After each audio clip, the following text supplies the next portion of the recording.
Ladies and gentlemen, today in this short video, I am going to share with you some key items to think about as an entrepreneur before approaching friends and family for business funds.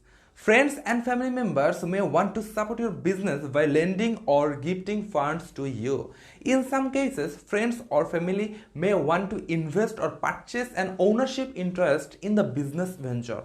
It is one of the most common forms of startup funding out there.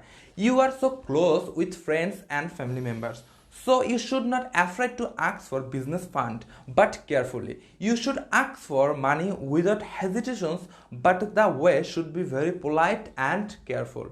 You should be positive and respectful to family members. Friends and family will quickly detect your level of sincerity and believed behind the idea. You need to convince them that you have been working on this vision for a long time.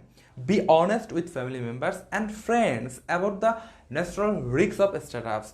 Don't take money from family or friends who can't afford to lose it. You need to show some incremental value along the way. And another important thing is that you have to ask for the minimum, then the maximum amount of money. Build the relationship first. Ask for advice on a real project, then ask for the money later. Overall, don't think of friends and family funding only as a last resort. There are massive advantages like sharing profits with friends and family members, as well as the strategic credibility then can be gained from funding from someone you know rather than from a professional investor. Thanks for watching. If you need business ideas, business plan and investment tips, you can visit the website businessdaily24.com. I'll be glad if you like the video and give me some idea on how I can improve my videos. And don't forget to subscribe.